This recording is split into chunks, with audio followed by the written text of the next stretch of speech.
stay this weekend. I just asked him what he wanted, and he said shorts and TikTok, shirts. time to rock. How you doing? Good, how are you? How's it going, everyone? Hello, everyone. Looks like we're live. Our faces always show up, but there's still a part of me that's always paranoid that we're actually not live, and until I actually see us live, I was always worried. Everyone says we're live, so All right. guess we're No, live. I see our beautiful faces. Hey, we have cool colors on. The colors complement each other well. I like Yeah. this cool. I don't know what this is, maroon or something, and you have that cool bluish color. I have very cool colors. All right, everyone, how's it going? I'm Hello, not, everybody. I'm not terribly crazy about talking about terrorism all the time, but we have got a problem on our hands. Are you aware of the problem there, AP? Oh, yes, absolutely. Absolutely. We have several problems. We have a huge problem. Seems to be the thing that I've always worried about, right? Because historically, after every Islamic terrorist attack, historically, everyone, we're always told that Muslims are going to be the real victims in this attack because everyone's gonna go and start slaughtering Muslims. And it didn't happen, and it didn't happen, and it didn't happen, and you had tens of thousands of terrorist attacks, and there was just never this massive anti-Muslim backlash that everyone was warning us about. But at the same time, I was always thinking, man, if you keep pushing people, eventually they will. You will eventually start having other people taking up terrorism as their methodology, because you had the IRA and stuff like that way back in the day. But then when Anders Breivik came out and he did his attack in Norway, and he specifically said that he learned from watching Al Qaeda and the reactions to Al Qaeda, he learned that is the way to get your message across, that these deadly shock attacks are what make everyone stop and pay attention to what you're saying.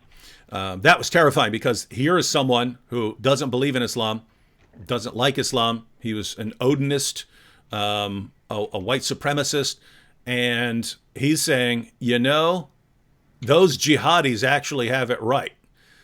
And the horrifying thought is, what happens when other people start doing the exact same thing? Hey, if I want my point across, all I have to do is write a little manifesto, go slaughter a bunch of people, and for the next 24 hours, everyone's going to be reading my manifesto. That is the quickest way to get my point across, right? They don't have to spend years building up a following on YouTube to get their message across. You could just do it like that. You can do it.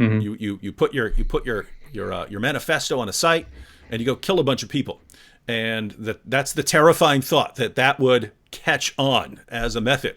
And it looks like we might be right in that phase where you have white supremacists and anti-Semitic people, and of course the classic jihadis, all competing for attention by how many people they kill. You seeing the same thing I'm seeing here? I do. Well, we see also that people's voices are shut down. We are being shut down when we talk about these issues, when we are trying to be reasonable, when we are really trying to talk about these things in order to prevent violence, because we are against violence, in order to set things straight, in order to really be able to talk like adults. And when that doesn't work, if that is really, shut down and it doesn't work, then people resort to such actions that should never have happened, that should never happen, that shouldn't ever happen in the future. Yeah, it's a really, really scary situation, because, as you pointed out, if their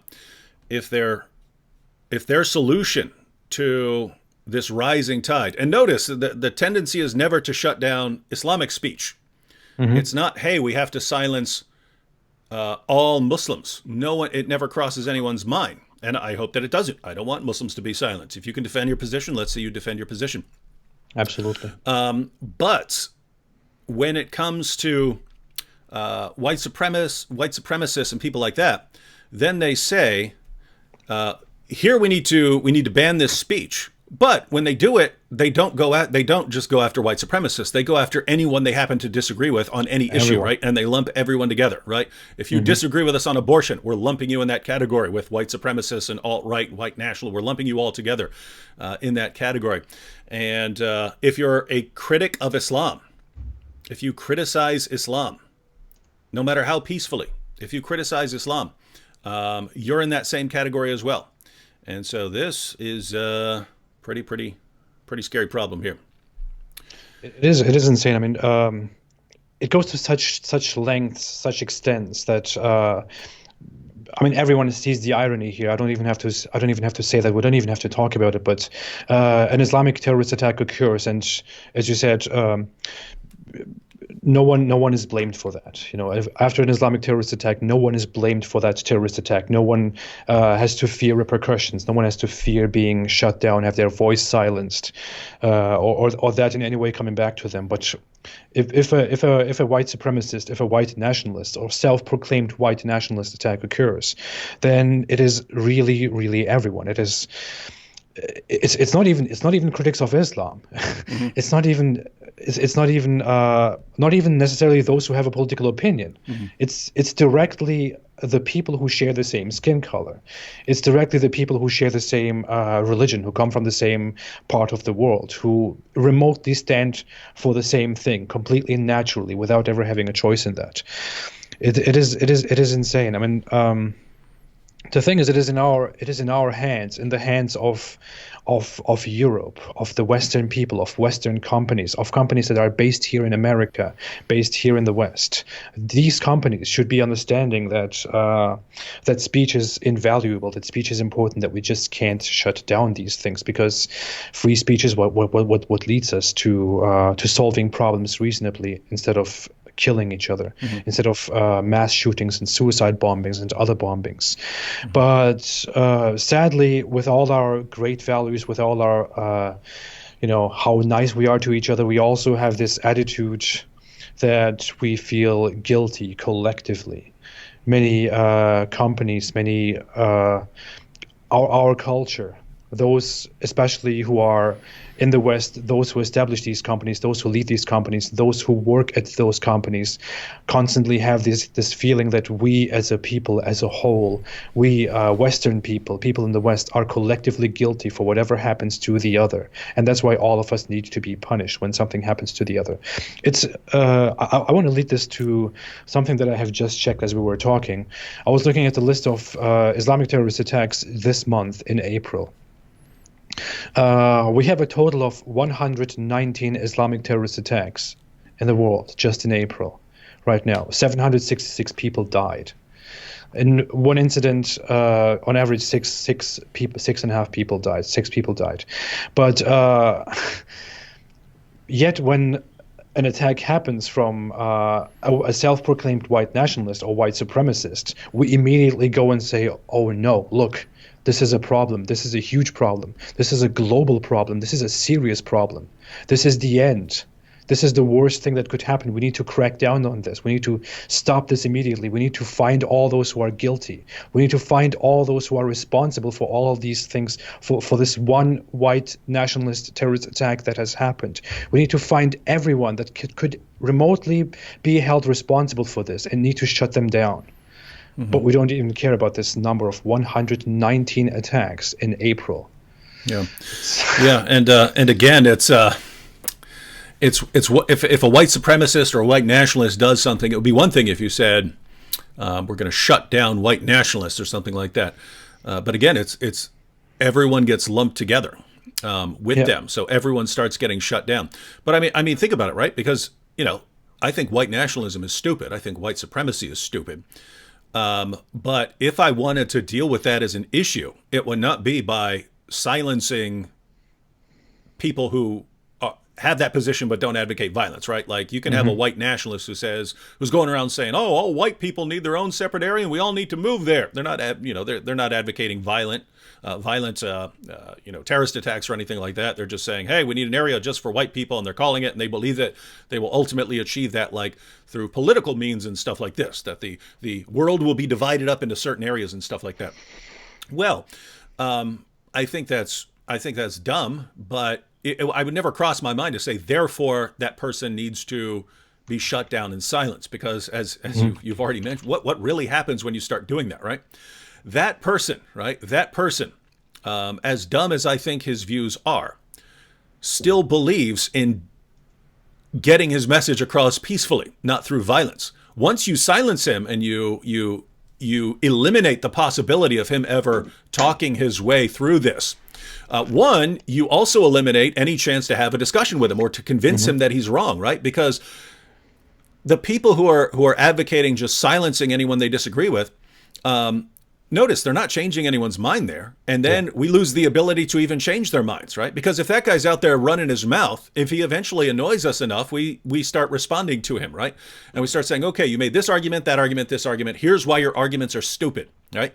And then maybe he sees why his position is stupid. Even if he doesn't, other people see why his position is stupid, because other people are watching these exchanges and these discussions. So notice, given that system in place, you can actually make progress, right? When someone says, oh, you're a racist, I'm shutting you down, you're banned from the internet. Now there's no refutation. This person then gets to go out and say, hey, guys, they can't answer me. They can't answer me. That's why they had to shut me down. And this person now no longer believes that he can get his message across peacefully, and the chances of that person turning to violence just went through the roof. And again, we see this. Anders Breivik said this. Anders Breivik said it in his manifesto. He said, hey, I saw all kinds of problems with Muslims in Europe, and I saw a problem with the teachings of the Quran and the Hadith. He was saying that this was during the 90s that he saw these problems and so on. And he said, so I thought about going into politics and dealing with it in the realm of politics.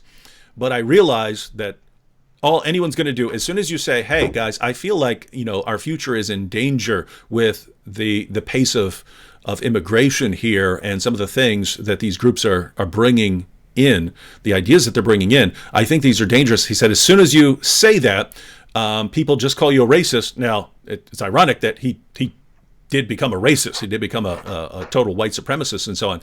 But at first, he just wasn't thinking like that. At first, he was just thinking in terms of, hey, we got a problem. Should I deal with this politically? And he concluded, no, I'll just be silenced and marginalized. And so the only way to get my message across is to do what Al-Qaeda does. Therefore, I'm gonna mimic Al-Qaeda and go on a killing spree, and people are going to read my manifesto. And he believed that would influence other people. And what's crazy is now it's happening, right? It's happening that other people are saying, hey, Breivik, he got it right. I'm going to go kill a bunch of people. That's terrifying. I think even the Christchurch shooter, Brenton Tarrant, he said the same thing in his manifesto, that he would love to change things in a democratic way, but apparently it's not possible, because he will be, cut off and shut down and whatever. And he therefore said that democracy doesn't seem to be a reasonable way to the solution at all, and he wants to take a different path, which is of course a very horrible path. It's absolutely horrible. It is disgusting, but yeah, that's how they behave. I mean, I imagine this a whole situation like when they shut down speech. I imagine this like a room or a community of, let's say, 500 people.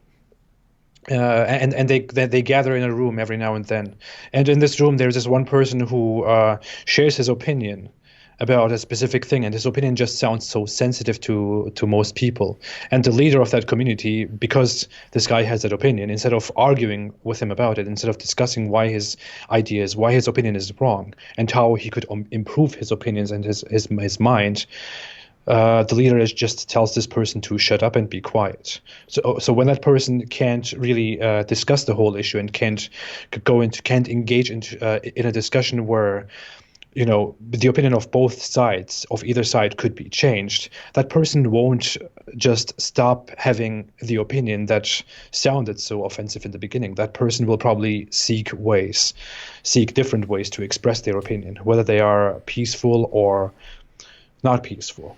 He could resort to violence. He could create his own community and voice his opinion that is not accepted, that people don't want to hear in his community, but he will still keep having that opinion. So if people have a serious problem with opinions, no matter how harsh those opinions sound, they should be able to sit down and discuss those opinions without name calling, without shutting down, without just making it impossible to discuss.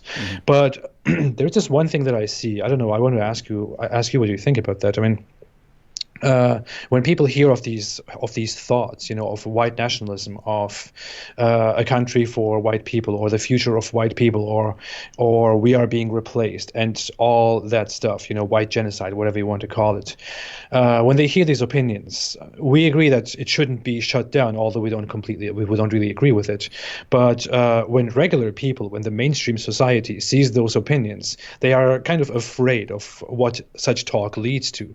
They are afraid that it might lead to things that we have seen in the past, like Nazi Germany, for example, or other societies, other problems where such things occurred, or Italy, for example. They are afraid that that if they just let those white nationalists speak, then they could spread their opinions to other people. They could become more, and eventually we would end up in a racist, totalitarian state where minorities would be gassed and killed and whatever. People are afraid of that. Should they really be afraid of that? I mean, do you really think that concern is reasonable that people have? I understand being concerned about individuals spreading their message to other individuals. As far as thinking that, we're going to have it's about to break out into Nazi Germany-esque violence. That's just total nonsense, right? I mean, in the early, I know this because I recently made videos with the KKK, about the KKK, with where the KKK converts to Islam and stuff. So when I was on the page looking it up, in the early 1900s, there were 4 million people in the KKK in the United States, right? So 4 million. That is a huge, massive, massive number of people. And that's why they could get people elected to power and things like that. Now I think there are like 8,000. What large-scale group is there that can do that? And what group is there that isn't looked down upon by just about everyone, right? Yeah. So yeah, I think it would be one thing if people said, I'm really, really weird, I'm really weirded out by these guys, and I'm terrified of these guys, and so I want to take steps to ensuring that these guys never take over. It would be one thing if I could take you seriously because you said that, and you also said, but there are 1.6 billion Muslims, and a significant minority of them are advocating violent jihad, and so I'm going to be consistent here, and every group that has a sort of a significant violent minority, even if most of the adherents are peaceful, if they have a really dangerous ideology in terms of it, it could lead to violence for some of the adherents. If people were consistent, I would at least take that their position seriously. But it's with the people who are calling for, white nationalists and white supremacists and stuff to be banned and deplatformed and so on. They're just never consistent. It's here's this group, and this group we have to worry about taking over. But this group that is actually massively, massively large, you're not talking about 8,000 people like you have with the KKK. This group over here, you're a racist if you have a problem with it. You're a racist if you have a problem with this group. This group that, hey, these guys, these white supremacists, man, that guy just did something on the other side of the planet in New Zealand. And then you had another one in California, who we'll be talking about this in a few minutes, who attacked a synagogue. So you see, this is massively widespread. What about those? I think you said 119 Islamic terrorist attacks just in the month of April. What about those? No, you're a racist if you have any problem whatsoever with those. And so it's just massive inconsistency and hypocrisy. I think what it is all of the people in these groups who are having people silenced, they're allied with Muslim speakers and Muslim organizations and stuff like that, right? So they love Ilhan Omar and various other Muslim speakers and so on. So you can't come out and say anything against Islam. Whereas the white supremacists and the white nationalists, they have no ties to them. At least some of them I think are very racist, whether they realize it or not. But they have no ties, so that's the one. It reminds me of there are like certain churches where like the only sin they emphasize is the sin of like gay sex, right? And why always that? Like gluttony is a sin in Christianity. Why aren't you talking about all these other things? And I think the reason is if you're talking about other sins, there are people all over the church who are doing those things, right?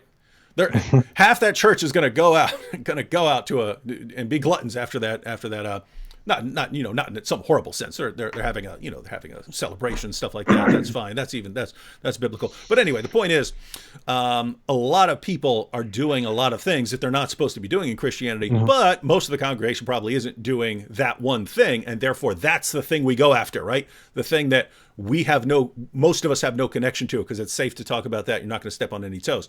Yeah. I think it's something like that with the left and white supremacists, right? Any other group that you're going after that's becoming radical and violent, you have associations with them, you have ties with them, and you're going to risk dividing your group if you start talking about those things. So you just turn a blind eye towards those.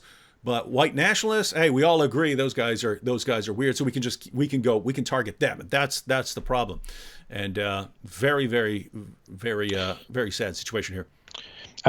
You made a good point in how the population that supports such ideas is not really big today. I mean, when we talk about Nazi Germany, for example, they even make a comparison today and say Hitler was also only one person and the Nazi movement was also very small. But it's not entirely true. The Nazi movement was small. Yes, it was a minority. It was a small party, but they had a lot of people who agreed with their ideas. They had a lot of people who thought just the way they did. We don't have a lot of people today who really believe that we need to punish certain groups and exterminate certain groups, label certain groups, and so on. People in America always have this this Democrat-Republican divide, but most Republicans in America don't have the view that that all the minorities, that all the Muslims within the country are dirt and that they need to be thrown out and exterminated or whatever. It's just not true. We have very, very few people who really think that immigrants, all of them, should get out of this country, who really think that all Muslims need to be deported immediately. There is a very tiny number of people in this country who really call themselves alt-right because they are alt-right. I don't even want to say the term because this term is a joke. Yeah. The term alt-right is a joke. It's thrown around more than like white nationalists, right? Like again, like I watch Tim Pool videos, right? This guy's on the left on most issues, but just because he calls out his fellow people on the left, and especially people who are like extreme left, he calls them the regressive left. Just because he calls them out, they call him alt-right when he's not. He's on the left, right? So they just, anyone who, which it kind of makes sense. They call anyone far right. And the reason is and Roseanne brought this up on a talk show. She was on like Jimmy Kimmel or one of these shows, and someone said, hey, how are you on the right now? You used to be on the left. She goes, my views haven't changed. Your views have changed. You guys went so far that way that I'm now on the right because you went so far that way. And so if you think about how far off in left field people are going, any normal person who's anywhere near the center is now far right to them because they're so far that way. They're so far over there. And so that is the situation we have. I'm very much a centrist, but I'm pretty liberal in my political ideas. But I can bet you I would definitely be called, at least right wing, but definitely also far right and alt right. I have been called that already, and it's ridiculous because I have positions, or many people who are called alt-right, who are called even right-wing, a very mild term, are people who would just be called liberals long ago. But as you said, they changed. Yeah. And me, I don't have firm political commitments on most issues. Most issues I'm like, I don't care that much. You guys figure it out. People who actually deal with that can figure it out. I'm against abortion, so that's like one thing where I do have a firm commitment to. But for someone to say, far right because of that or something like that, that's like basic right. Yeah. And it's one issue among a lot of issues where there are other issues where I'd be like, situations like prison reform and stuff like that. I'd kind of be on the left on some of the issues like that. So, but according to anyone, if anyone we're paying attention to this discussion right now, no, we would both be far right, just in terms Absolutely. of, it's just amazing that now anyone who actually believes in, has a robust view of freedom of speech and is at all critical of jihad is now far right. So disturbing times. We must be Nazis. Yeah. If someone brought up Joe Rogan. I mean, Joe Rogan is a total Yeah, he's on the left. Yeah. left, but he's called alt-right. And when people say no, but he's totally left, then they say, well, he's an enabler of the alt-right, which is basically the same. It's crazy. Anyway. Yeah, it is. Yeah, it is. All right, guys. Well, we're only planning to go an hour tonight. It's we're 25 minutes into it, so we got a little over a half hour left. So we basically just wanted to go through through a couple of these stories because people need to pay attention to the trend that's going on because that is scary, right? It's one thing if you have jihadis going out and waging terrorist attacks, right? That's bad. Government organizations, government agencies need to do everything they can to stop them, and the rest of us need to deal with the ideology. We need to be confronting the ideology. If then you have anti-Semites and white supremacists, all of a sudden they start blowing people up and shooting people. Man, if this gets worse, and I mean, it seems like now every couple of days we're hearing about a terrorist attack by someone. Now, if you pay attention, if you're paying attention to what goes on in Southeast Asia and Africa, if you really pay attention, there are terrorist attacks every day. I'm talking about the terrorist attacks that are right here, right here in America or in New Zealand and Europe and stuff like that. They're happening left and right, and it's not just coming from jihadis anymore. And so the point here is things can escalate very, very quickly, right? If you have, and I've used this point in the past when talking about situations like in the Middle East, where we take out Saddam Hussein, and then we can't figure out why people start blowing up each other's mosques. Well, there's a reason. Those people already wanted to start blowing up each other's mosques. They were just scared of Saddam. Then we removed Saddam. Now, suppose you just had like 1% of the Sunni population and 1% of the Shia population that actually wanted to get violent. You say, they're a tiny minority of people who are actually violent. Well, if that 1% of Sunnis then goes and blows up a Shia mosque, that 1% of Shias who wanted to get violent now just shot up to 5%, right? Mm-hmm. And so then there's going to be a retaliation. Well, then the 1% of Sunnis who wanted to get violent, that tiny minority, all of a sudden that shoots up to 5% or 10%. And now you've got terrorist attacks left and right. Pretty soon it's 40, 50, 60% of the people who are calling for violence on the other side. Well, I've used that in the past for situations in the Middle East, but guess what, guys? You can have that right here, right? You can have tiny minorities of the population who are actually violent. And then all of a sudden, when their group starts getting attacked and killed, then that percentage shoots up, right? Now it's more people calling for violence. Point is, if everyone's attacking everyone with terrorist attacks, that can just go like this, boom, boom, boom, boom, boom, boom, boom, and all of a sudden, epic bloodbath, and that is pretty scary. All right, so we're gonna look at some. We're going to look at some of the situations. I'll have AP. Let me just hit 2 comments right here, and then AP, you can recap the Sri Lanka terrorist attack, and then we'll just look at a couple excerpts here from some articles on some of the recent attacks. And as you pointed out, there have been over 100 Islamic terrorist attacks just in April. Yeah, 119 as it seems. 119 Islamic terrorist attacks just in April. So obviously, if we're talking about this month in terror, we could spend the next 3 hours talking about Islamic terrorist attacks. We don't want to do that. We want to talk a little bit about it, but we wanted to look at some of these other terrorist attacks because it's getting creepy. Couple comments here. Andrew Martin said, it's astonishing that reasonable people are being censored when the head of the Muslim group in Sri Lanka was never censored by YouTube until after the explosion. And that guy was having some serious violent presentations on YouTube. And no, you have to go apparently wage jihad before they'll even think of it. And so notice, there's no one's calling for the Quran to be banned or the Hadith to be banned, even though these sources call for violence. And I don't want them to be banned. I want to expose them. Yeah. But if it were a different book, if it were some other book, if it were a white supremacist book that was calling for violence and people were spreading it around, it would be banned, right? I mean, that someone else pointed out in the comments here that the New Zealand manifesto is the New Zealand shooters manifesto is banned. It's illegal to have in New Zealand. Well, why? He's saying, hey, here are my ideas, and here's why I went out and carried the attack. Well, the Quran calls for violence. It calls for the violent subjugation of the world. The Hadith call for the violent subjugation of the world. Why don't you ban those? Total hypocrisy. I see. I kind of see why they want to ban it, but it's a ridiculous idea, and it's just not the right way to handle this thing.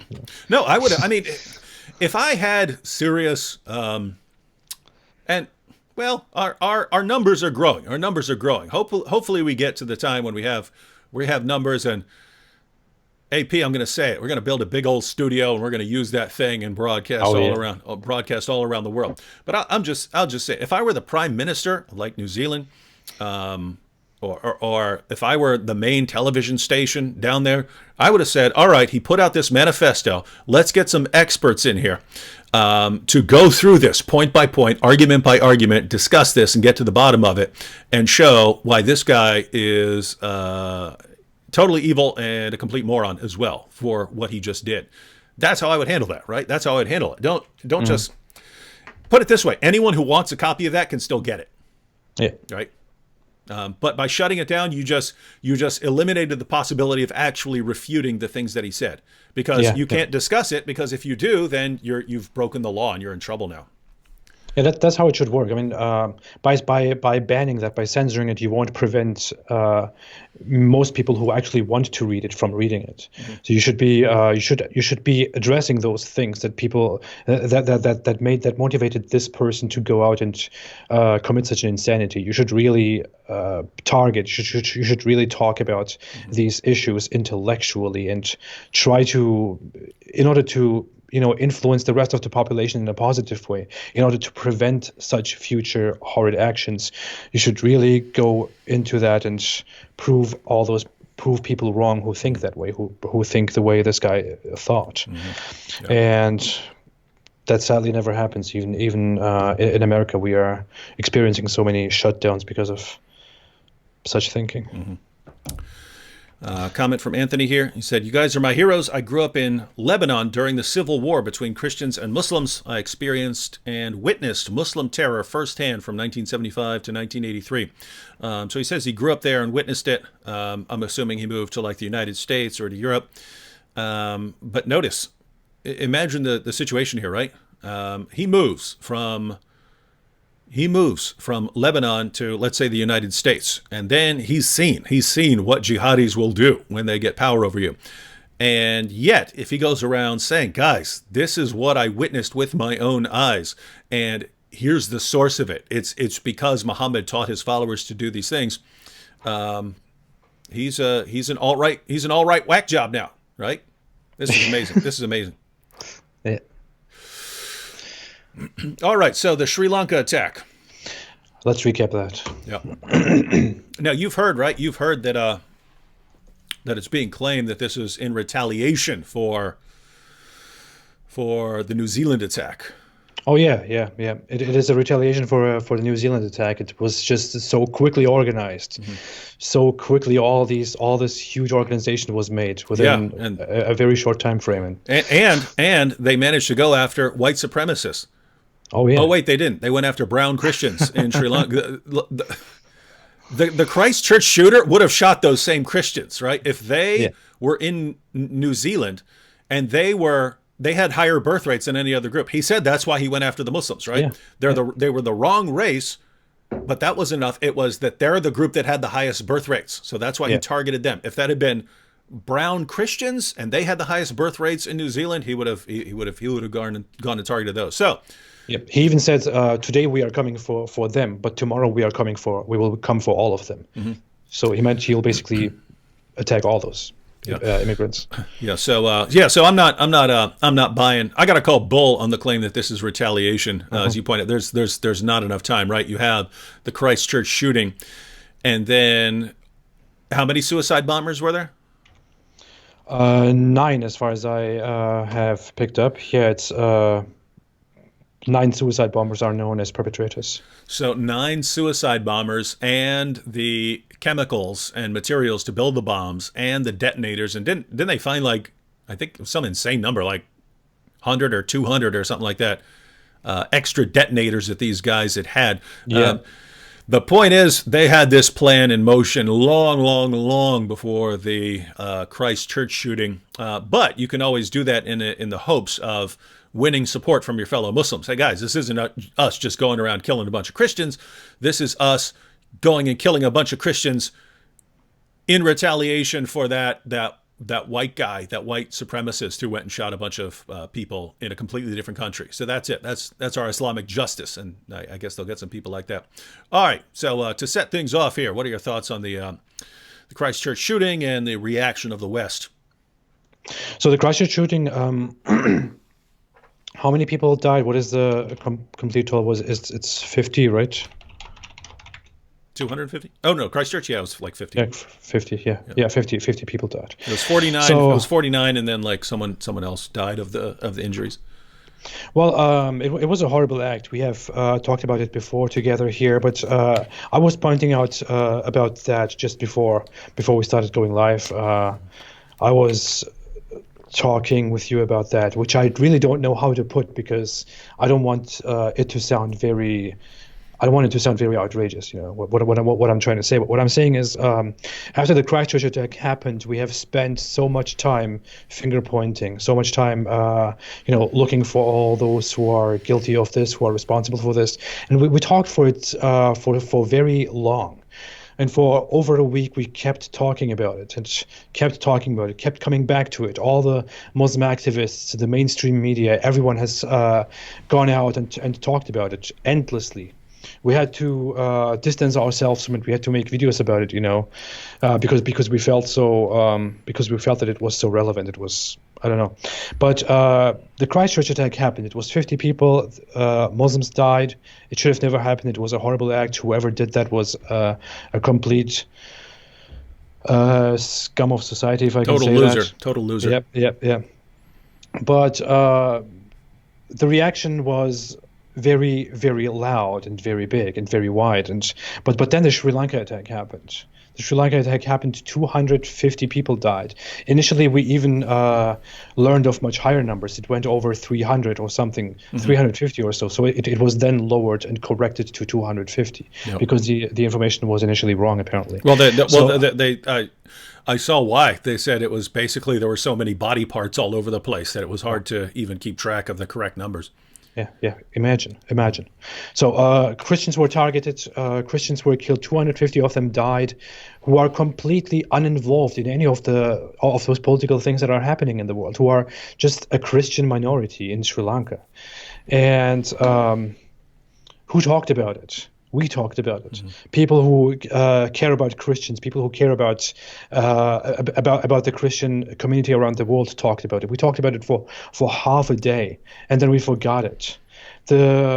Most people who were so outraged about the massacre in Christchurch never even bothered about it. Others even wrote articles on the Washington Post saying that the far right is currently being angry about the Sri Lanka attack, that the Sri Lanka attack hit the far right, that the far right is angry and sad. They wrote such disgusting articles. The New York Times wrote something which goes again in such a direction.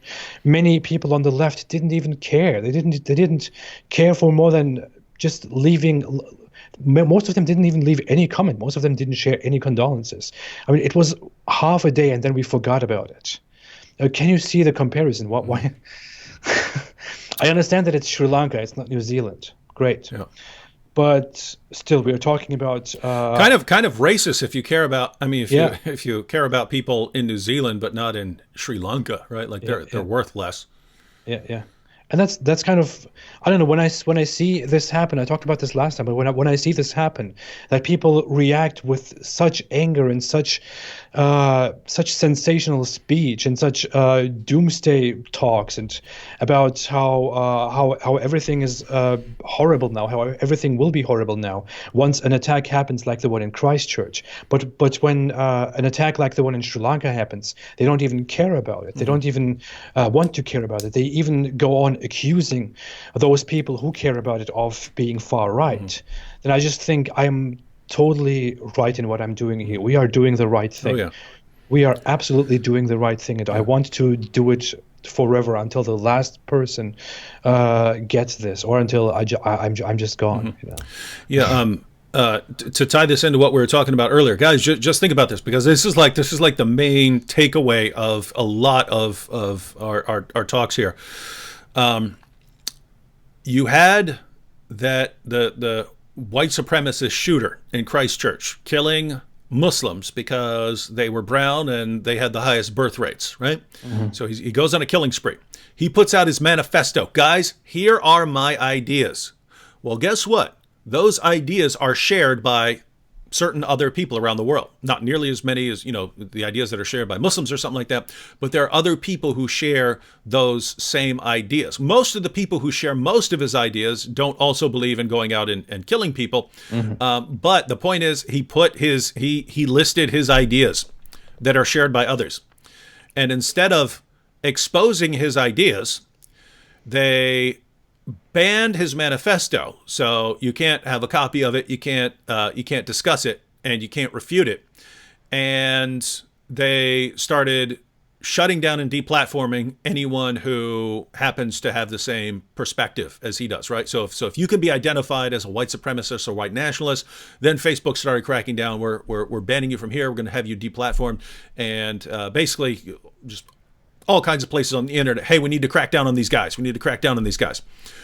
Whose mind got changed in all of that?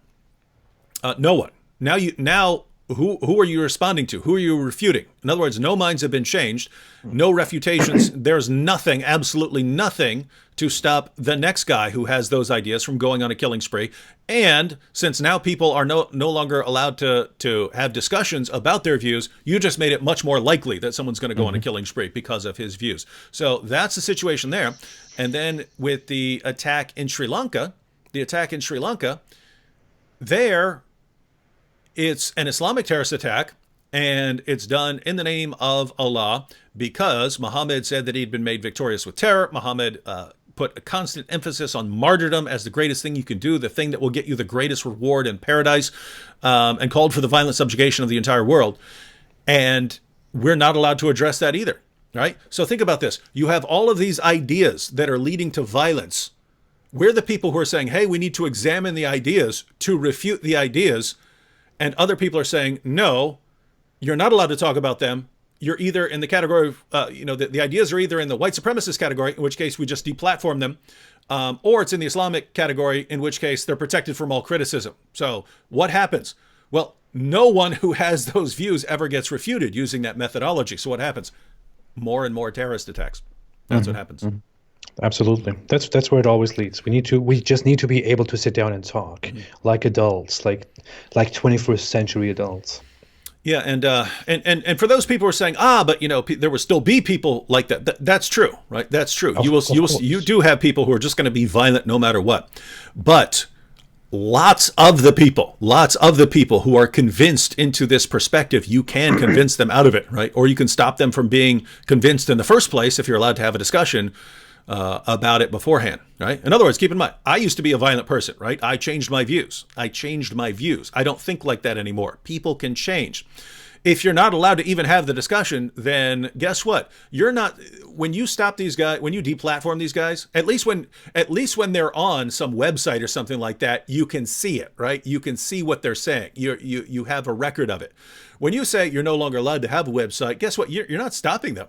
They're just going to do it in other ways, right? They're going to go do it through, talking to people and stuff like that. But, they'll find ways to talk about their views on the internet. But the point is, now it's no longer public where we can publicly address it, right? If they are not allowed to say anything in public, how do we say, here's what's being claimed so that we can refute it? You can't. And so you can't respond to Islam. You can't respond to the ideology, and you don't respond to the ideology of white supremacists either, because you just deplatform them, right? That's what you do. That's how you respond to them. And so this is just a weird situation here. All right, here's a go ahead. And then we have a question here. No, I just wanted to say, I kind of wanted to tie that to that most people in our time are not fond of violence. They don't like violence. They don't want to go out. I mean, I'm talking about the West especially, or European culture in general. People from European cultures don't like violence. They don't like to resort to violence. They don't like to go out and take people's lives. They don't even want to go out and take the lives of animals. They're so they have values that are much greater than that. So there are two things. I don't believe that even if violent racists went out and kept talking and spreading their ideas, there wouldn't be many people adopting their ideas and going out and killing other people. Most people would never do that. Most people, no matter how they think about Muslims, how they think about immigrants, whatever they think, they wouldn't do that. They just don't want that. It's completely proven that we have become much more peaceful here. And most people, no matter what they think, don't want to take lives, don't want to harm other people. It's just not a thing that people want to do anymore. And by the way, that was the main reason for the numbers of the KKK plummeting over time. Yeah. Was when it was being put forward, right? When it was being put forward, it's, hey guys, here's an organization. You've got blacks and whites, but the blacks have been given their freedom. We need to make sure that we maintain control here and stuff. And that appealed to a lot of people. When they started going around and killing people, and one of the leaders even tortured and raped a woman and stuff like that, then people, once that was, these guys are actually some sick, violent dudes, people started leaving. People started leaving left and right. Because as you point out, people don't want that, right? If you say, hey, I want to be in charge here and I want to make sure my group is in charge. There were still enough people in the United States who thought like that back then. That could be a big movement. But as soon as they started saying some really sick stuff, we don't want anything to do with this.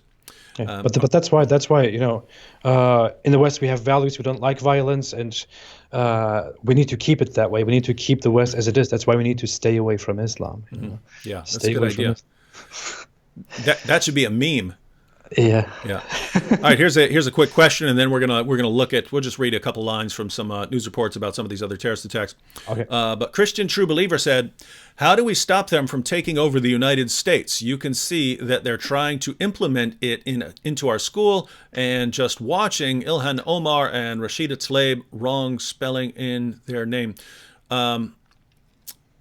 If you're talking about Muslims here, guys, keep in mind, Muslims are not taking over the country. There are certain places in Europe where you could be worried about, Islam taking over. In the United States, Muslims make up like 1% of the population, right? So don't think that they're taking over. Now, certain ideas and shutting down criticism and stuff like that. So Islamic influence, you could be worried about if it's like influencing people's rights and things like that, and our ability to respond to it.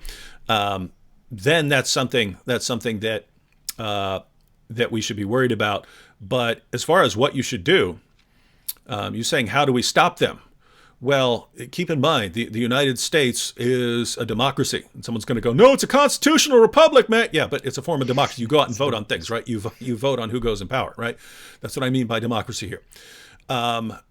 Everything, and I've emphasized this in previous videos, in a place like the United States, everything comes down to having an informed population of free people, right?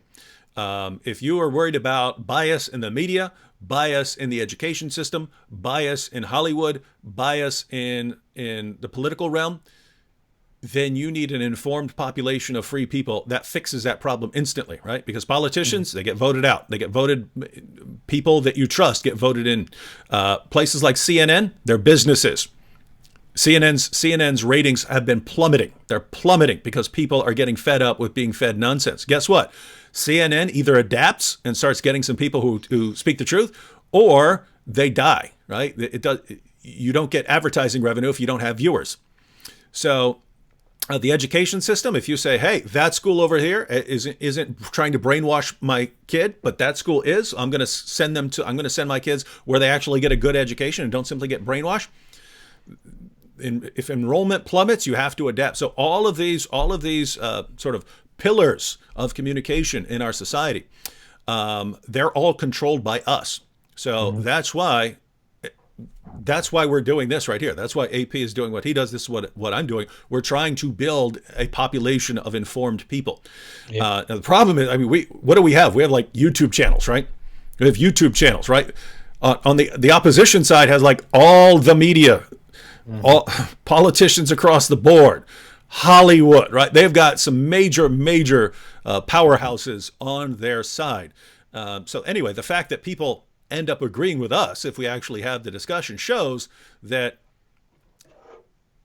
you could still do this, right? You could still do this. Like even though we don't have those massive power centers, when people start hearing the reality They're like, well, actually, you make more sense. You make more sense than what they're saying on CNN. Matter of fact, what CNN is saying, that's just stupid, and I don't want to watch CNN anymore, right? That's what's happening. And so we just need to keep doing this, and more people need to get involved. Yeah, go ahead. I saw a study before. Sorry, I saw a study before which said that that most people say that they trust YouTubers much more than they trust the media. Yeah, yeah. And I do too. Again, I got so sick of watching people on the news that I now usually get my daily news of what's going on that I might care about in the world from Tim Pool, a YouTuber. Why? I don't agree with Tim Pool on a bunch of things. There are a bunch of issues that I would not agree with on him on politically, but I trust that he's at least trying to be honest. When I'm watching CNN, I do not trust that they're even trying or attempting to be honest, right? So I would much rather have someone that I disagree with on all kinds of positions, but I believe the person is trying to be truthful. I would much rather listen to someone like that. And so people's attention are turning to the alternative news, right? So platforms like YouTube and so on. But guess what? That's going to increase eventually. Yeah. If you we're close to a tipping point, right? We're close to a tipping point where if we just get a little more, right?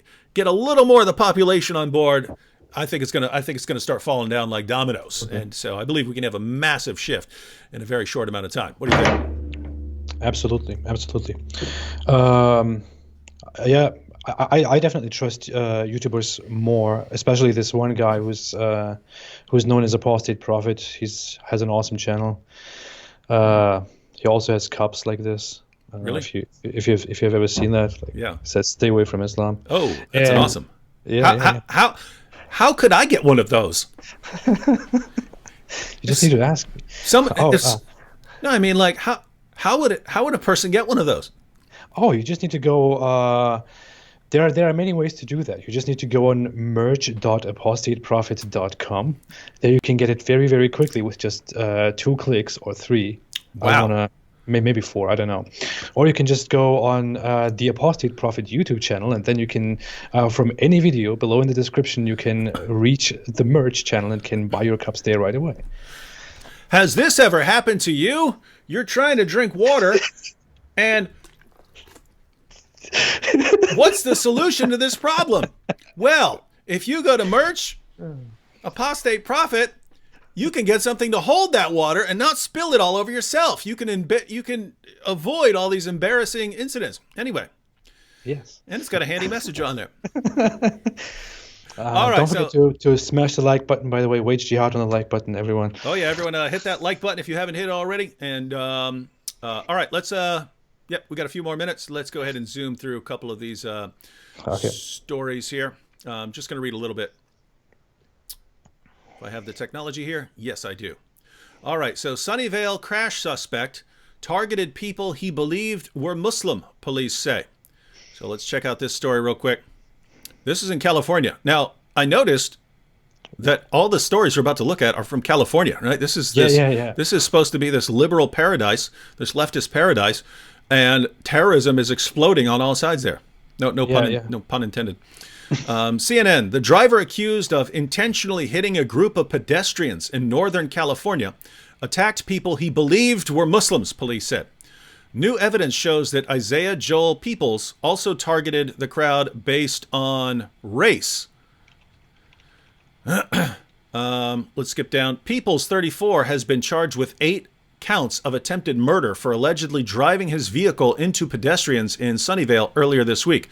If convicted, Peoples faces up to life in prison. So here he is. And this guy, I read another story. I don't know if it's in here, but this guy, Peoples, is a religious man who is praying for the people who were injured. So this guy realized they weren't Muslims, and so he's a real religious dude. So now he's praying for these people that he mistakenly killed. Now, suspect is an Army veteran headed to Bible study. If I recall correctly, this guy was, so he's a veteran, and he had apparently, what's that called? Post-traumatic stress disorder and so on. So with that situation, it's not exactly clear how much you should attribute to his ideology. So he's killing people based on their race and trying to get Muslims because of their religion, and gets the wrong people.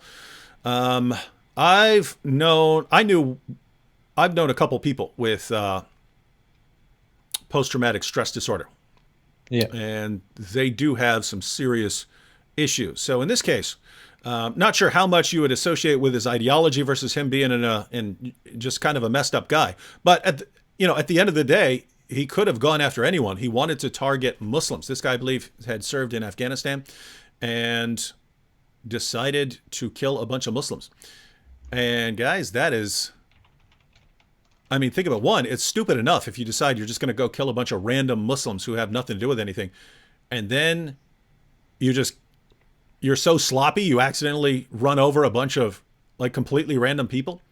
What an idiot. Yeah, it's like you're evil for wanting to go kill a bunch of people, Yeah. and then you're an idiot because you don't do anything that you wanted to do, right? You're an evil and an idiot. Again, there are people who have mental health problems because of things they've been through, or just they were born that way. So yeah, this is a sad situation, but guys, There are some conflicting reports though about his intentions, whether he really wanted to kill Muslims or not. I think his lawyer has come out and said that that the whole talk about killing Muslims and hate crime is something the police said, but that he as his lawyer can't confirm because this guy apparently is someone who likes Muslims and who is close to Muslims, who has Muslim relatives. And who has, okay. Well, that's helped interesting. before. That's a report that I've just seen when we were talking, and yeah, there are conflicting reports about what's really happening, and they even say that he might have some mental issues. Yeah. All right. Well, we'll have to have more on that story. But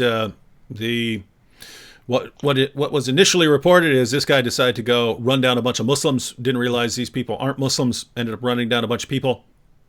Mm-hmm. That would be one thing if it was just one random guy, but it's the fact that these things are happening like back to back to back. That's the part that is a concern here, right? Yeah.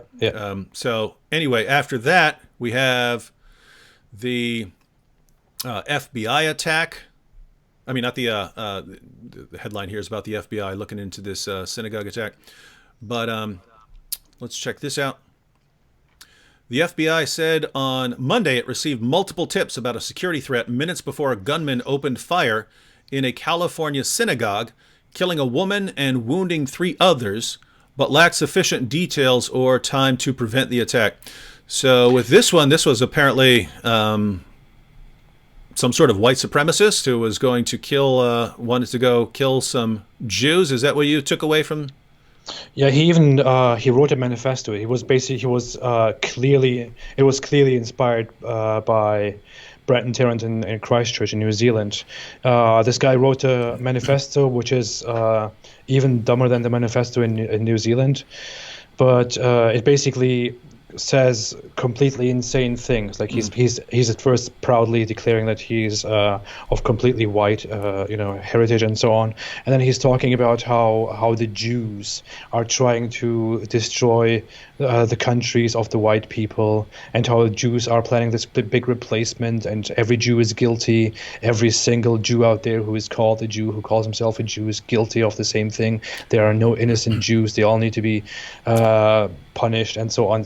It's what is let's get your thoughts on Jews real quick, because isn't it weird that like they are the most targeted group in the United States, right?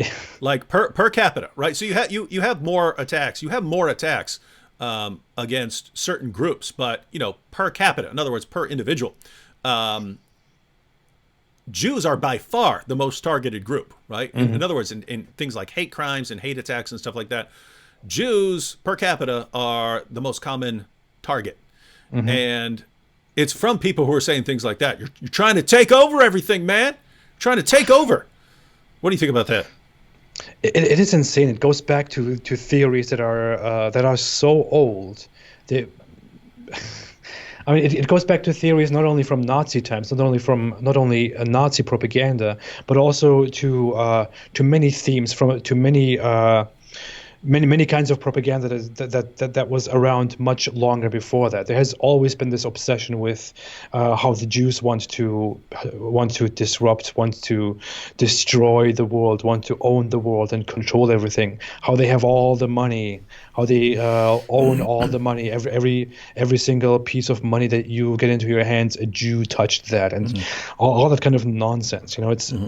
It's ridiculous today. I mean, what's the population of Jews? Is it like 15 million or so? Yeah, I think it's like 17 million, like globally. And there are people who, it's just amazing how, I mean, it reminds me of the situation with Christianity, in that anywhere you go in the world, people find a reason, lots of people find a reason not to like Christians, right? So if you go to China, communist places, well, Christians are standing in the way of the the uprising, and so Christians are bad because religion is the opiate of the masses, right? Christianity, teaches people to just be calm and stay in line, and you can't get a violent revolution really if people are taking Christianity seriously. So you have to do away with Christians. In the Muslim world, Christians are the main alternative to Islam, and the Quran orders Muslims to fight and subjugate them, and so on. In the West, hey, Christians are going to end science, they're going to ruin science, they're going to get in the way of science, so you have to stop. They're going to try and take over and enforce Christianity on you. So wherever you go, you got that. But you have this parallel with the Jews, that wherever they go, someone's got to, like in the Islamic world, they really, really hate the Jews. But then you've got all of these guys now. Saying that Jews have to be attacked for all of these reasons. By the way, there's a reason that Jews ended up in certain professions. Their religion kept them from having certain occupations that other people could have, right? Like they couldn't touch certain things, they couldn't deal with certain unclean things, and so on. So they gravitated towards professions where they weren't doing those kinds of things. But then once they're in those professions, they do them well, and then everyone points a finger. You see, they're taking all the awesome jobs and stuff like that, and so they're parasites. They're being parasitic. That was the claim of the Nazis. But you have similar claims even now. And wow, just the idea that you got some Jews in a synagogue, and I'm going to go shoot them all to get my point across. For me, the most terrifying part right there is just that. He said, yeah, given what that guy did in New Zealand, I saw, hey, this is the way forward. That's what I was just saying I was terrified of, right? The idea that everyone's going to be a copycat now, right? Wow, look at how that guy got his manifesto across. I have a manifesto too.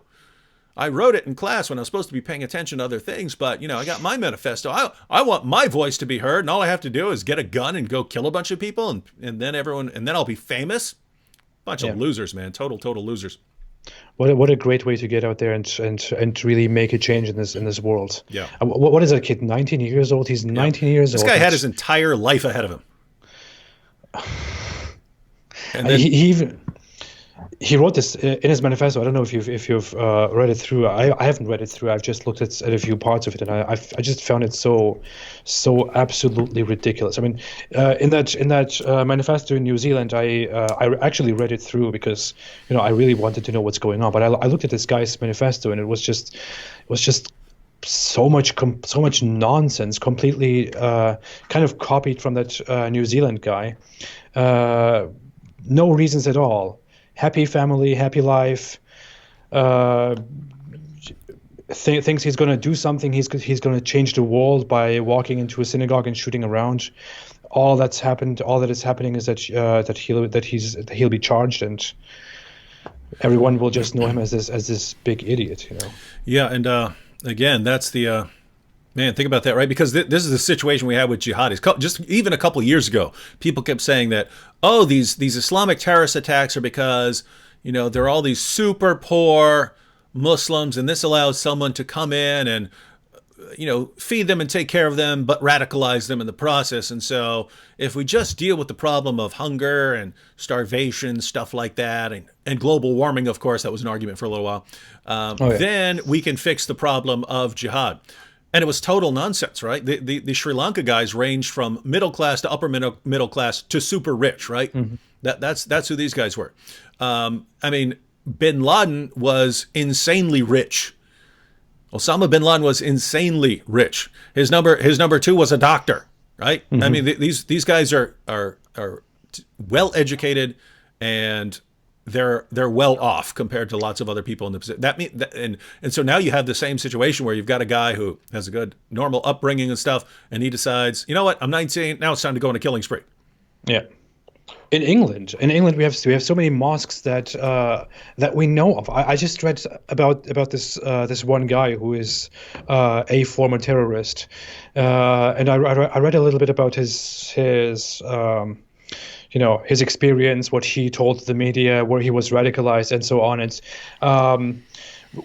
I saw one example there, and I went on from there to look into more mosques in the UK that are known as mosques that have recruited radicals, that have recruited jihadists, and there are so many of them. Yeah. There are so many known mosques in the UK that are known for recruiting jihadists and sending them to Syria, to Iraq, or letting them blow up here, and nothing is done against those mosques. And when you look at those mosques, they have massive fundings.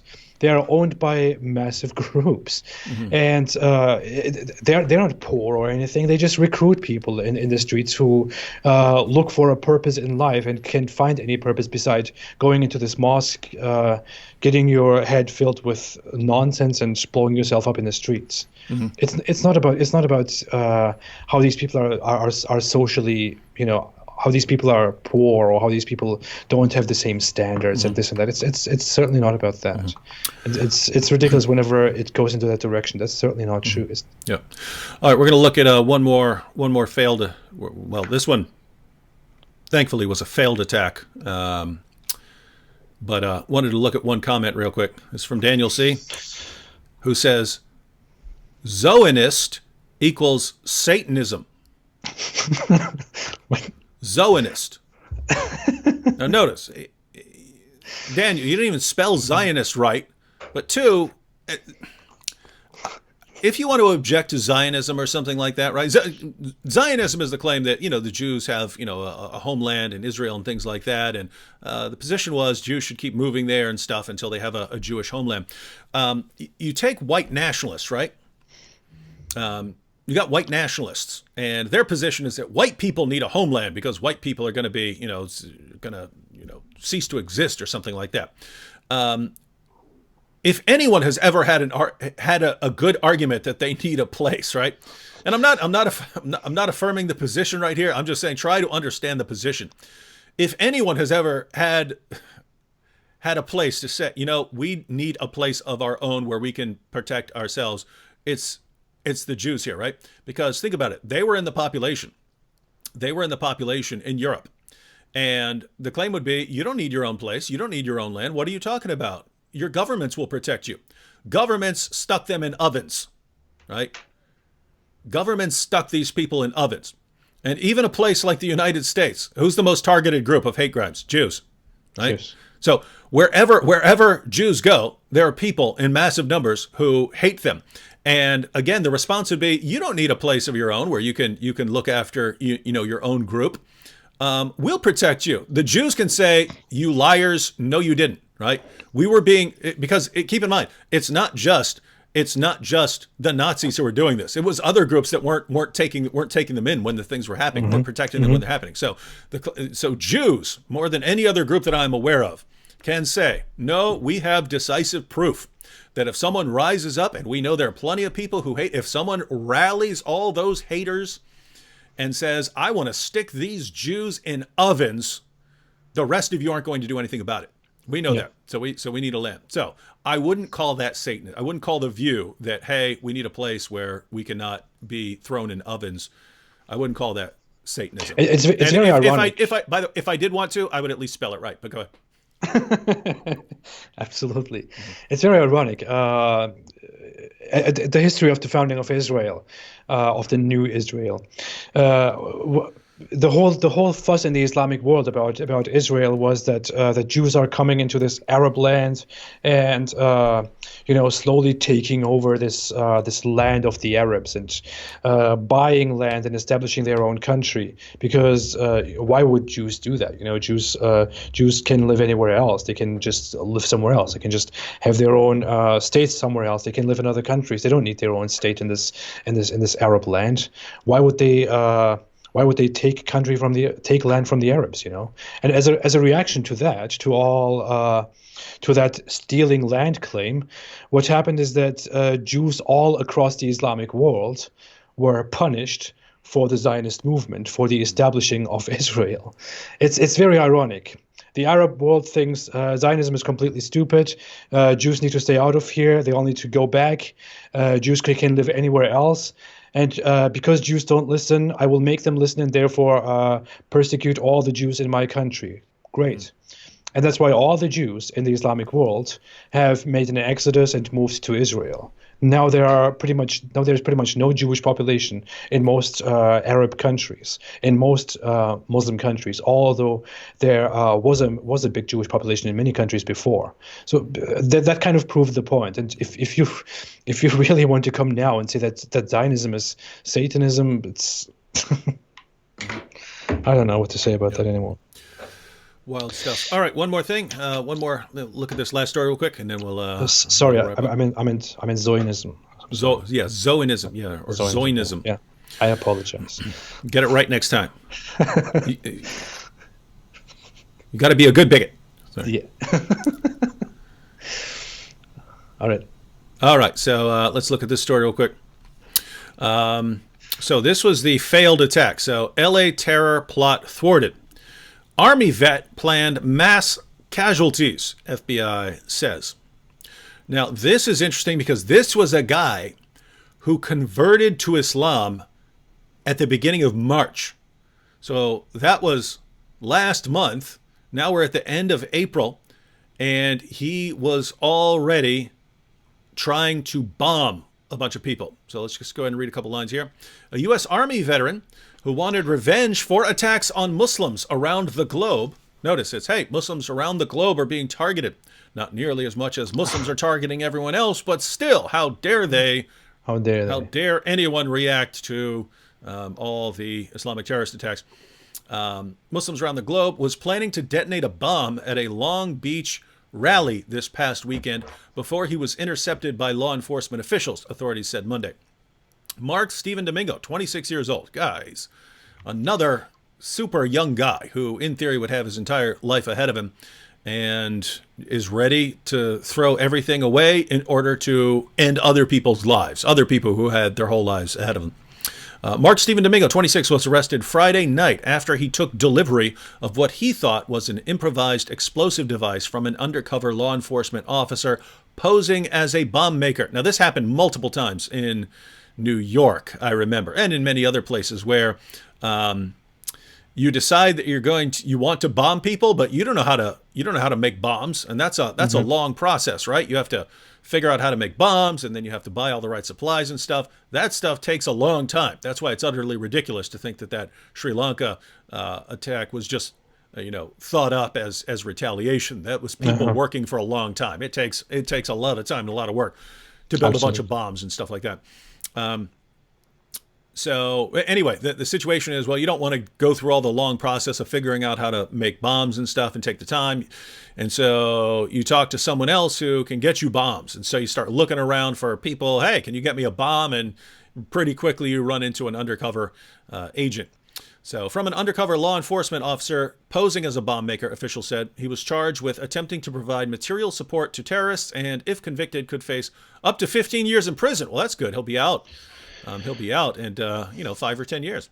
Yeah. According to a federal affidavit, Domingo considered various attacks, including targeting Jews, shocker, churches, and police officers, before he decided to detonate an IED at a rally scheduled to take place in Long Beach this past weekend. I don't know if it's in this article, but I saw somewhere else that he was apparently going to attack some sort of white nationalist gathering or something like that. I haven't verified that. That's just what I saw. So I saw somewhere. I saw someone say that. I think it was Tim Pool, actually. But if that's correct, here's what actually happened. So there was supposed to be some white nationalist rally or something like this. This guy went and planted the bomb there. It turned out to be a fake bomb, so no one actually got killed. But the white nationalists didn't even show up. A bunch of leftist protesters showed up to protest the white nationalists who never actually showed up. So he would have ended up killing a bunch of leftist protesters. This is like that other guy. If he was actually intending to mow down Muslims with his car, and then he ends up killing all the people he didn't intend to. It's like, again, it's if you want to go out just killing people you disagree with, then that's evil. But then if you're just getting all the wrong people, you're stupid and evil. And this guy, I mean, over and over again. We saw this in New York, where people would decide to go on a killing spree, but they don't know where to get certain weapons or bombs or something like this, and they end up dealing with federal agents who give them fake stuff, and then when they go out and try to launch their attack, then they go to jail for a long time. All right, so guys, that's the situation we're in. Plenty more terrorist attacks in April, just in April, but the terrifying trend is, for years we've been hearing primarily about Islamic attacks. You have the rare exceptions like Anders Breivik's attack and so on, and you do have lots of little terrorist attacks that usually don't end up in getting anyone killed, right? So you've had white supremacists and stuff like this doing terrorist attacks in the past, but it's blowing up someone's car when they're not in it or something like that. That's a terrorist attack, right? The attacks that are involving casualties are now not just coming from the Islamic side. Now lots of other people are killing. So, final thoughts, AP, before we close out here. Don't go out and kill. I mean, we have said this so often before, but it's really an important thing to say. There are so many ways that problems can be solved, no matter how much you consider those, no matter how big those problems are, no matter what it is that you consider a problem. We can always come together, sit down like adults in the 21st century, especially adults in the West, and can come together and discuss things like reasonable people. We can solve problems. We can try to solve problems, no matter how much we believe that a problem is a very, very huge problem and it can't be solved through talking, because there is really no point in talking. We can really sit down and talk. We need to sit down and talk. We need to be able to sit down and talk. Big corporations, big corporate entities like Twitter and Facebook and all the other ones, YouTube, that we are here always gladly using, need to recognize that we need to be able to talk in order for such things not to happen in the future. And killing people is never right. Killing people is being completely stupid, completely useless, being the lowest form of human, being the scum of society that no one will like in the future. No one will go out and think, oh, I am so glad that this guy went into this house of worship and shot 50 to 60 people. We are so glad. On this day, let's celebrate this wonderful hero who shot up an entire mosque or a synagogue. No one will think that. The future, the people will despise that person.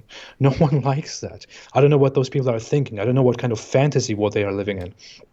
But no one really wants to know such a person. No one wants to be associated with such a person. No one wants to be saved or helped by such a person. Killing people is never okay. And in order to prevent all these things, in order to prevent future killings, in order to just get rid of this entire problem of killing, we need to be able to come together and talk. We need to be able to talk about every problem there is, no matter how sensitive it is. No matter how much people consider that it is sensitive, like Islam is an issue, race issues are an issue, whatever it is, skin color is an issue. If people consider skin color a very sensitive issue, then let's come together and talk about it and talk about why it is a sensitive issue. Talk about why opinions people have about skin color are probably not appropriate, why there is a better way of thinking. Let's talk about these things. Let's not shut down. Let's not silence. Let's not ask for silence. Let's not ask for killings. That leads nowhere. And especially you and I are here to address one certain ideology all the time, because we know that certain ideology contributes so much to a mentality where you can't talk, where you need to fight, where you need to kill, where you need to express stuff with violence because talking is not permitted. And that is Islam. And this shouldn't be a controversial thing to say. If some people think this is very sensitive, that this is very controversial, then we should come together and discuss why it is controversial and what could be and what we could say instead. We shouldn't shut this down. That said, also Zionism is not bad. So that's all I have to say. Yeah, I had one comment on the Zionism. So Ziv here said Zionism is nothing like white nationalism. I think because I said like white nationalism. No, I'm not saying Zionism is like white nationalism. I'm pointing out that the claims that are made by white nationalists for the need for a white homeland, you have parallel claims by Jews at certain times. But I'm saying it really made sense for the Jews to say that right after they're being thrown in ovens. You have some issues with with white people in like South Africa and stuff like that who are just being targeted because of the color of their skin. You have situations like that, but you don't. There is no serious attempt to wipe out white people. What white nationalists are worried about is other races sort of outbreeding them, right? Having higher birth rates, and therefore white people will make up a smaller and smaller percentage of the population, and white people will interbreed, and pretty soon they're just no white people. They're worried about that. Well, notice that is if other, you don't have a moral obligation to people who don't exist, right? So if you're talking about, hey, I'm worried about a future generation of white guy 1,000 years in the future, and he's totally outnumbered or something like that. We don't have moral obligations to non-existent people, right? The situation with white nationalists and worried about they're going to get, they're going to be outnumbered. That's just, you're talking about the percentages of various groups in a population. I don't care, right? I don't care, right? If there is a white person who is here, right? If there is a white person who is here, yes, you don't violate his rights, don't kill him, things like that. If you're saying, man, I need my own homeland so that there won't be brown people around my, great grandson, that's ridiculous, right? I find that ridiculous. So anyway, the point is the arguments that white nationalists are using, right? We're being wiped out. We're being destroyed here. They're annihilating us. Those are not true of white people, right? You can make a claim that, given birth rates of certain groups and stuff like this, that your population is going to be reduced or something like that. But the guys, that happens throughout history. That happens throughout history. So the point here is the claims that are being made by white nationalists say we really have to do something here. We really need a homeland. If you're going to accept that argument from anyone, you would have to accept it from Jews, because it was absolutely correct that there were people trying to annihilate them, trying to eradicate their population. And so anyway, that was the point. Well, I want to say as a Nazi, I'm just kidding. Don't. Everyone just cut that little part out. As a Nazi, I want to say, and then combine it with something else, and then that's how you get him deplatformed. Yeah. Don't do that. As a Turkish Nazi. As a Turkish Nazi. I'm a Zionist. But no, I mean, not as anything. Just forget that as anything part. I understand where white nationalists are coming from. It's. I would even say there is in and of itself nothing that wrong with the idea of white nationalism, with thinking about white nationalism. It's not about, the idea itself is not about violence. It's not about going around and killing people. Mm-hmm. It's not rooted in violence. Yeah. The thing is that it is very often interpreted with violence. Mm-hmm. And even if people have such opinions, even if people care about what they call a white nationalist outlook, they should just not resort to violence. They should be able to come together and form sentences, form their ideas, form their opinions, and properly have discussions about these things. But in order to have these discussions, we also have to really, every other side every side come together and participate in these discussions. We need to make these discussions possible.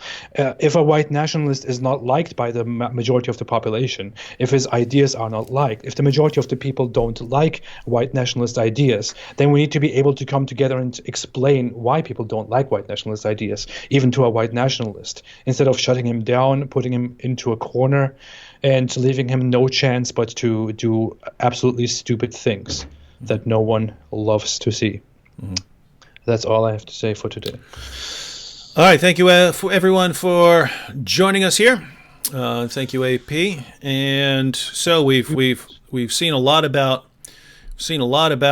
terrorism. I want to say, everyone, stay away from white supremacy. Stay away from white supremacy. AP, do you have any advice for any other groups we've been discussing? Oh, absolutely. Stay away from Islam. All right, you heard it, and he's the Apostate Prophet, so you have to listen to him. Thanks, everyone. All right, everyone. We'll see you next time.